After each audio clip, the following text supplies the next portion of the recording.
What is going on, everybody? It's Alex coming back here with another video. Today, we are taking a quick pause from the mock draft because I saw this come out, I believe, it was either today or yesterday. And obviously, you already know, if Todd McShay, the mock master, comes out with something, I am ready to go either ham or give him credit for it because he is a genius. And sometimes I do question it. But, obviously, when he comes out with stuff, I want to see it, I want to read it. I think you guys do as well. So let's have some fun here. Tomorrow we're going to get back to round 3. We're going to have a really good time with that. But without further ado, let's click into this. We're at 1,800, like 40 something subs right now, which is absolutely awesome. I love it. So thank you guys so much for it. It's been absolutely amazing the fact that we've had that type of growth ever since I brought my channel back to its mock draft era, which is awesome. I love it. But remember, goal is 3,000 by draft day. That's a huge, huge goal. But I really want us to complete it. And quick side note here, guys. Just announced as of like maybe about an hour and a half ago, Jamie Roots, the Houston Texans president that I interviewed literally 1 week ago, has stepped down. So obviously that's quite insane that I had the last interview of his entire career, a 21-year career as the Texans president. It's absolutely insane. It's really humbling. It's really an honor to be able to have had that interview. So hopefully we can bring him on sometime in the future. I don't know. Maybe he probably wants to just blip off the radar for a while, but we're going to respect him on that. Let's get into this though.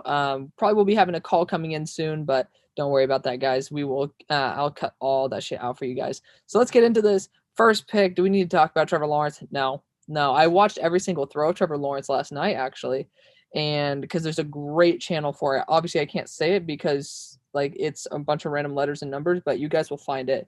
And no, they haven't told me to promote their thing. I think they did an amazing job and they deserve to be shouted out for it. But to be honest, Trevor Lawrence, he has the potential to be the third best quarterback in the class. That's like his low potential. He's not going to get any worse than that. He's definitely somebody who you're gonna. The hype is real. He stares down his first read to the point where I think that people should get a restraining order on him.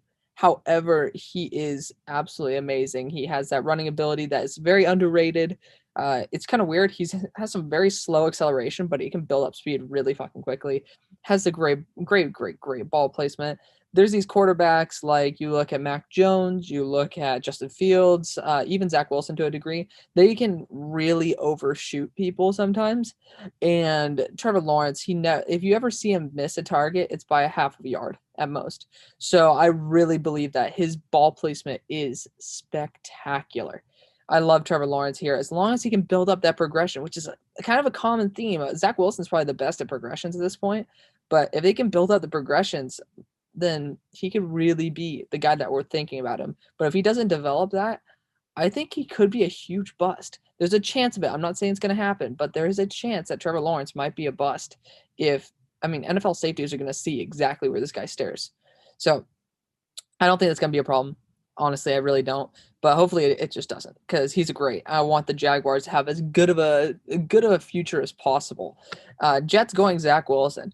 Honestly, I was saying this in my draft. It's like it's Zach Wilson or Penny here, depending on which quarterback you want to rock with. That is, of course, if you believe Sam Howell will be better than Zach Wilson, you might want to stick with Sam Darnold one more year and maximize your team value with getting Penei Sewell there and having one of the best tackle duos, if not the best, in the entire country. But obviously, if they think Zach Wilson's the right move, you make the move for Zach Wilson. I would not blame them at all for this. Again, if they trade Sam Darnold, that's going to be wonderful as well. I'm hearing late first is kind of like the vibe, and I would 100% trade Sam for a late first if I were them. I hope to God the Steelers aren't trading their late first because we need an offensive lineman, and Sam's pretty much had no offensive lineman his entire career except for this year. So all the best to Sam Darnold. Even though I don't like him, I hope that he has a great career. I hope everybody has a great career, man. It's fun to watch good players. So let's see. We got a trade. Carolina moving up the board with Miami. Obviously, I'm not sure. I'm not going to read the exact pick compensation. I'm going to trust that, of course, Todd McShay knows exactly what to give up. I'm not really in the mood for that. But Carolina moves up to get Trey Lance. I have a huge issue with this because, I think that let's just pause for a second and think. When was the last time that like 3 or 4 quarterbacks actually seemed to have a really good career in the NFL. I'm not going to be a perfect like genealogist on this type of stuff. I'm not going to be a historian where I can actually point out a draft. But the one that really comes to mind where you have three marquee quarterbacks is the 2004 draft with Ben Roethlisberger, Eli Manning, and Philip Rivers. Like that hasn't happened in going to be 17 years. If you think that three quarterbacks are going to all make huge impacts on their team, not to mention four, which I love this pick right here. I just don't think it. I think Carolina Panthers, if you don't get Zach Wilson, unless Justin Fields falls to you at like 8, I believe that's your pick. Yeah, your pick's 8. Then you don't go for it. You don't go for it. If you guys are gonna suck one more year, you get maybe a Sam Howell next year. Dude, that's gonna be perfect fine. Spencer Rattler to be able to sit another year, that's gonna be perfectly fine. There's guys next year that you can get and not give up all the value in the world for a guy who's thrown barely over 100 passes in his entire career. It's a little bit scary for Trey Lance. He has unlimited potential, 100% true. But I just don't think that it's right. I really don't think it's right. I don't like that move. Again, I already voiced my opinion. You guys already know I love Justin Fields to the Falcons here. Bengals getting Penny if he's there. Wonderful, beautiful pick. Love it. Eagles Jamar Chase. I mean, yeah, that's pretty damn good. That's pretty damn solid. So we're gonna be definitely rocking with Jamar Chase. Obviously Jamar Chase, he's a beast. He's a beast. I think he probably should be here in the draft just because teams might be worried about that 1-year layoff. But dude, Jamar Chase, I know that he's going to be putting in work. He's scary good. He was better than Justin Jefferson. That doesn't mean he's going to be better in the pros than Justin Jefferson. Let's remember that. Let's remember that very clearly. But dude, he's just scary. His potential is unlimited. He's a wonderful player. And dude, this is exactly what the Philadelphia Eagles need. They need a true number one there because obviously their cap is really sucky. Apparently they're being stingy on Carson Wentz. And it's like, dude, get him out of there. If you could trade him for a second, get him out of there. Why the hell not? It's like you eat some dead cap, but dude, you get that thing out of your locker room. And Carson Wentz is a great guy. He just doesn't like the Jalen Hurts situation. And Jalen Hurts is the most disrespected guy right now. He actually played very well in the fact that they're not going to be even trading Carson Wentz possibly is just disgusting. Obviously, they most likely will, but dude, for you guys being stingy on Carson, get out of here. Jamar Chase is going to be an amazing weapon for whoever the hell the quarterback is. I love him to death, and he could develop into one of the better wide receivers, if not the best wide receiver in the NFL. Lions getting Devontae Smith. Love this idea. Jared Goff likes to have these guys who can get open, good separators. He's a guy where if he can throw to an open target, he's going to do a great job doing it. So I think that the Lions need to get Devontae Smith here. If you're losing your top 5 targets, that's really hurting. Devontae Smith is a guy who could just really do a true separating job and do a very good job at being able to stay open, be able to let Jared Goff hit him. And again, people are saying get quarterback here. No. No, get wide receiver, be able to drop in a quarterback another year. Okay? Like, you can't drop a quarterback into a shit situation. Let Jared Goff basically eat the shit situation. Might as well. Dolphins getting Jalen Waddle. Honestly, if you trade back and you're able to get more picks with this, I wouldn't mind it too much. This would be a spot where I'd be it depends on their next pick, but Jalen Waddle's a really good weapon, man. I honestly think that the slot is probably the one position that they don't need. I like Len Bowden's future there. I'm just gonna be honest. I'm a Len Bowden guy. But if they put him on the outside, Jalen Waddle, I watched him last night. I've almost watched about an hour and a half or so of the 2.5 hours of Mac Jones tape. But Jalen Waddle is really special in all the snaps I saw. He's really good. I think it's really weird because he's more quick in the short game. But dude, this guy, when you get him in full stride, god dang, he's good. He's really good. So these wide receivers are looking better than even last year's class. That's pretty surprising. I don't know if I'm going to classify it as better than last year's class, but from initial perspective, it's about as good, if not better. If Chris Olave came out, I would probably say it's better. I would definitively say it's better. Broncos game, Patrick Surtain, dude. I got to watch some more Patrick Surtain tape, but I like Patrick Surtain a lot. Obviously, I have him probably around like my 8th overall player in the draft. But still, I mean, he's really good. I don't know if he's probably the fit in Denver, given how much speed there is in that division. That's the one thing I got to push back on. I think you got to get a faster corner, and that would be Caleb Farley. Caleb Farley's probably going to run in like the 4.3s versus maybe high 4.4s and maybe low 4.5s. If he can hit that 4.4 range, I think you'll be fine. Get Justin Simmons over the top, and you'll be perfectly good. But Patrick Surtain, He's a beast, dude. He's really good, really talented. So I can't really blame him too much. I just think he might need some more speed with guys like Henry Ruggs and, of course, Tyreek Hill, McCole Hardman in the division. And then we'll see what the hell goes on with the Chargers. They might get a speedster this year as well. Caleb Farley to the Cowboys. You guys already know that I love the pick of the cornerback to the Cowboys. Giants, I know that you guys want to help out as much as possible Daniel Jones, but I'm going to be honest. Like, I mean, this is a great value for Kyle Pitts. I know that you guys already say, oh, Evan Ingram, he does have injury concerns. That is 100% factual. But this is not where you draft Kyle Pitts unless you can trade. If you trade Evan Ingram, let's just say you trade him for a third-round pick. And Evan Ingram's shown that he's pretty damn good. I would be fine with this perfectly because Kyle Pitts is worth a number 5 overall pick, maybe even worth a number 3 overall pick. He's an absolute stud, amazing player. But I think there's a lot better guys on the board right now for what they need right now. So again, it depends on what their future outlook is, but I think that the Giants might need to build on defense more. I like to go the Micah Parsons route because apparently he wants to go to the Cowboys, and if the Cowboys pass up on him, this gives him a chance to get back at the Cowboys for saying, you're not good enough for us. I'm just saying, it seems like a pretty good idea. I heard about this trade. Chicago moving up for Mac Jones. Really not a fan of this because Mac Jones has had one of the best offensive lines in the country throughout his entire Alabama career. And the Bears don't have that yet. So if the Bears are able to nab him late first, if they're able to like say, hey, we're going to get a guy at 20 and then we're going to package maybe 2 seconds, like a second this year and a second next year to move up to the end of the first and get him, fine by me. But this dude is playing with one of the best offensive lines, amazing running back that you need to stack the box usually, best wide receivers, and I'm going to be straight honest with you guys. He scares the shit out of me sometimes with some of these plays. He has like a billion intentional grounding calls.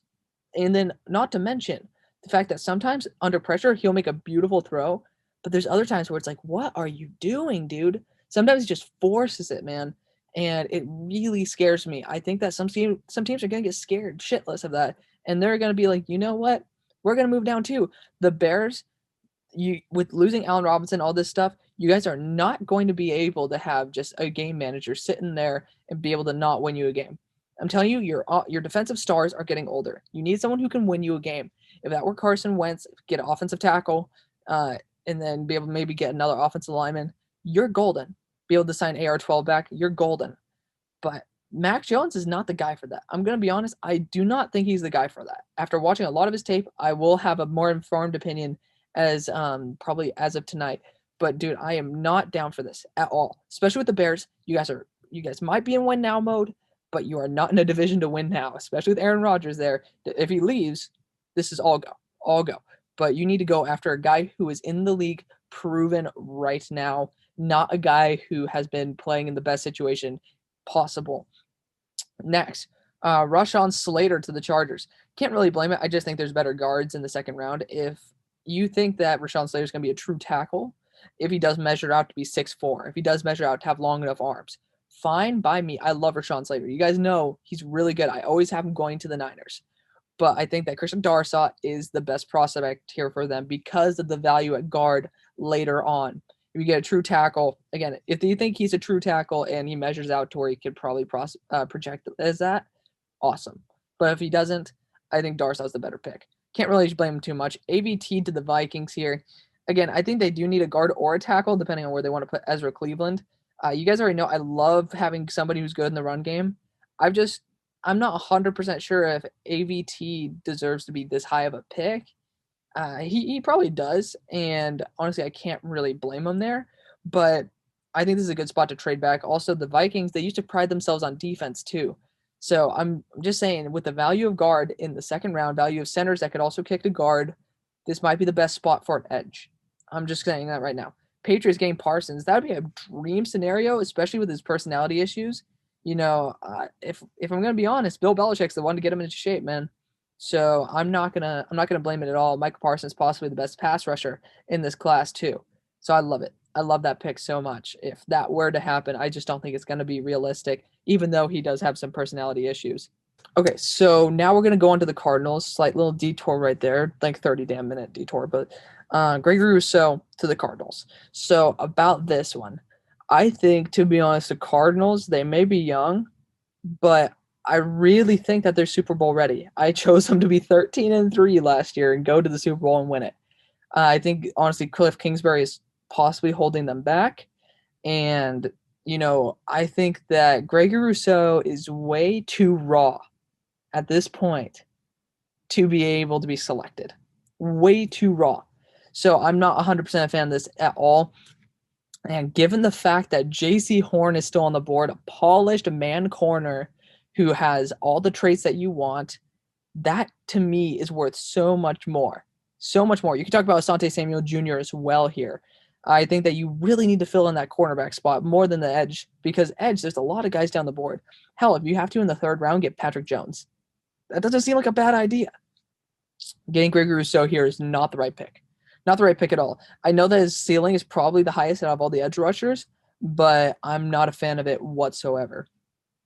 It's nothing to bash on Gregory Rousseau. It's just saying that, hey, I honestly think that, you know what, he kind of should be a bit better and a bit more pro ready to be able to jump into a Super Bowl contender like the Cardinals. I think they need a couple little pieces, maybe another corner and stuff, then they'll be ready to rock.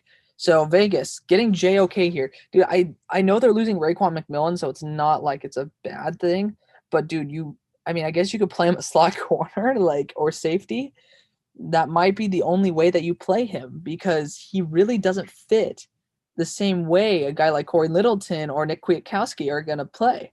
And they both played actually a pretty high level. I mean, I know that obviously they didn't play the best, but I'm telling you, these guys both are really good guys. Just because it takes a year to get used to a system, get comfortable, that doesn't mean that they're ass, right? So I think getting JOK here is a loss of a pick when you can get a pass rusher. There are some really damn good ones like Osai, Ojulari, guys who can fit in on this squad and play a much better role than JOK could. I think JOK is a niche type of player that needs to go to a squad with a really damn good defensive coordinator who plays a certain type of scheme that would really like to use this type of guy.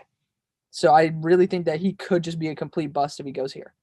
And it's sad to say that. But I'm not a fan of it. So, okay, now I don't like the pick for Jalen Waddle, given the fact that they just got Jalen Phillips. It might not be the fact that I don't like Jalen Waddle. It might be the fact that I just do not like this pick for Jalen Phillips. Jalen Phillips almost quit a couple years ago. It might have been even just a year ago due to concussions at UCLA. That shows a huge red flag to me. And I am a Jalen Phillips fan. You can look through every one of my videos. I love Jalen Phillips. I am scared that his predisposition to being worried about injuries will lead to him shortening his career exponentially. Imagine if he gets an ACL tear and then breaks his hand. And he's just like, dude, I'm tired of getting hurt, keep getting concussions. I need to quit. That is scary as shit to me. So I think that the Dolphins, if you want to attack defensive end, do that later on. Right here, you need to get an offensive tackle because your line is garbage. Their grades were all garbage. I think you could kick Hunt into guard and you're perfect. You need a center, you need a tackle, and then you can build your wide receiver core from there. You can use a running back as well, 100%. But this defense needs to be a second priority because it already is able to hold up your team as it is. But you need to be able to win games on the offensive side. The reason your team didn't win and go into the playoffs and actually do something that actually mattered is because of the fact your offense couldn't do jack. Your defense was baller. Your special teams, amazing. But damn, you got to be able to rock with your offense because there's some good teams like Buffalo in this division that are going to be putting up points. And you have to be able to just kick it into high gear and be able to at least compete with them on an offensive level without putting in 18,000-year-old freaking Ryan Fitzpatrick. You need to focus on offense here. You already got a wide receiver, but man, who cares if you have a wide receiver if you don't have the time to throw to him? It's sad. It's really sad. You got to focus on offensive linemen, and we just saw that in the Super Bowl. We literally saw that in the Super Bowl. And I think people need to wake up and say, oh, shit, we need an offensive line. So our running game and passing game work. You know what that also means? That their offense works. Offense works in either two ways, running or passing. If you don't have an offensive line, you can't do either. Like, you just really have to fix that shit up. They all had below 60 PFF grades. I don't understand why the confusion is just like so pertinent in this. Also, by the way, there's still Christian Darrisaw on the board, I believe. I don't know. Am I like forgetting something? I'm pretty sure Christian Darrisaw's already gone. Yeah, he is. I mean, he's not already gone. He's still on the board, which is ridiculous to me. Kadarius Toney to the football team. Honestly, I like Kadarius Toney a lot. I'm not sure if this is the right pick though. They just brought on Heineke for 2 years at $8.75 million, which is a steal in my opinion. He could develop into a true franchise guy. Maybe not forever because he's 27 or 28, but I mean, dude, if you're able to use him and maybe get Kadarius Toney, that's okay. Obviously, I think that secondary weapon is key. There's still Rashad Bateman on the board. I like Rashad Bateman a little bit better just because of the idea that, hey, he can separate, has some really good hands, able to make Tanner Morgan look really good. I had him as the number 3 or number 2 player in this class. Yeah, Tanner Morgan. And I just realized, holy shit, that's because he has some amazing wide receivers in Tyler Johnson and Rashad Bateman. So I would probably rather go that route given the fact that he's still on the board, or trade down with a team that needs a tackle similar to the Colts. We're going to get to that. Niners getting Trayvon Moehrig here. I don't hate it, but there's still JC Horn on the board. You know, there's still JC Horn on the board. So Trayvon Moehrig, huge fan of him. I love Trayvon Moehrig, but dude, you cannot pass up on JC Horn here. There's zero chance in my mind that you can pass up on him. Again, you could even get Darsaw here to play left tackle if you lose Trent Williams. You gotta be able to protect your quarterback. We already see that Jimmy G is injury prone as it is. You don't want to stick another quarterback in there potentially and then be like, oh shit. Colts getting Kwity Paye. Do not like this pick as much as a great value as Kwity Paye is. There's a huge problem I have with it. There's Christian Darsaw on the board. There's Samuel Cosme on the board. There is also I'm bugging. Why am I bugging? Where is he? He's definitely on here. I love the fact that he's on the Steelers. Where is he? I'm bugging on the guy's name. Jalen Mayfield. It's like there's all these dudes on the board. Defensive end, that could be a real big issue. Yes. All these guys are possibly gone. That is a big deal. But your entire team is priding itself on its offensive line, its run game, and being able to stick a quarterback that might not be great back there and make him look damn good. You need to stick to that pride. There's a deep enough edge class to where you can get guys similar in value to Kwity Paye, second round, third round. So I think that you really need to get tackles because the tackle class isn't that great. I mean, it's actually pretty fucking good. But you got to get these high-end talents, man. You got to get it. Titans getting Azeez Ojulari. You guys already know I like that. I like it a lot. But then again, I would honestly choose Joseph Asai a little bit more. But, hey, they're both really damn good. Both, like, pretty much perfect prospects for this team. Jets getting Travis Etienne. I mean, dude, you got to get another tackle there. There's Christian Darsaw still on the board. I don't care how good Etienne is. I fell in love with Etienne again when I watched Trevor Lawrence. Cannot stand this pick whatsoever. Hate it. Absolutely hate it. It's not right pick. It's not the right pick at all. I really do not like it. And to be 100% fair, I think it's just lazy. I think it's lazy work. You got to get offensive line here. We've already seen the fact that offensive line means a lot, and you still have Christian Darsaw, Samuel Cosme, Jalen Mayfield on the board. This is ridiculous and stupid. Really stupid. I've been holding back. I mean, the Steelers getting Darsaw, I'd pop the damn champagne. I would love that. But dude, you really, sometimes I don't understand why people who are mock masters, like they do shit like this. It's not smart. I don't get it. I mean, maybe some teams aren't smart. That might be the reason why there are teams like, of course, the Raiders getting guys like Damon Arnette in the first. But still, this is just stupid. Jaguars getting Levi. Like, why? Why though? Levi's redshirt senior is a really talented guy, but like shit, the D tackle class ain't that great. And to be honest, you can get him later on with like Marvin Wilson in the fourth. If you get Marvin Wilson in the fourth, you can get a guy like Trayvon Moehrig here. You can get a tackle like Samuel Cosme, Jalen Mayfield. I'm going to go over it again and again. You need to protect, of course, Trevor Lawrence. I mean, dude, you're investing in this guy. At least protect the fucker. It's so stupid. I don't get it. I know it's cute it's all cute. I was about to say it's cute to have Travis Etienne here. But like, it's not even cute to have Levi here. I was just bugging. I thought that they got Etienne, but I was like, no. It's just dumb. Zaven Collins to the Browns. I love this pick. I love Zaven Collins. If he can get his head right in the game, that's gonna be perfect. J.C. Horn to the Ravens won't happen at all. 0% chance of this happening. But dude, this is great. This is really that would be a great steal. Can you imagine this? If they don't have to pay, like Jimmy Smith's probably gonna be gone sometime soon. They don't have to pay either Marcus Peters. I don't know if Marcus Peters had gotten an extension yet, but one of these guys they can save some money on, and then hell, that's gonna be a great, great player for them. Saints getting Jalen Mayfield. I don't know if they really need to get one. Like I don't. They, I don't know. They don't know if they're able to return Ramchick and Teron Armstead. That's interesting. That's an interesting idea, but I'm not sold on it. There's a lot bigger needs on this team to where maybe you can trade down and get a better wide receiver or something, but this is not the right pick. It's not the right pick. You guys invested in line. It kind of busted in last year's draft. Line is not the thing you need right now. You have a pretty damn good line if Cesar Ruiz can develop. You know, you don't need to continue investing in it when you have a lot of bigger holes everywhere else. Packers getting Aaron Robinson. I'm not a huge fan of this, honestly. He's pretty damn solid, but dude, he's too old for me to draft him this early for one. And then number two, I think you got to go the linebacker route, man. Like your cornerback, that's a big issue. I 100% understand that.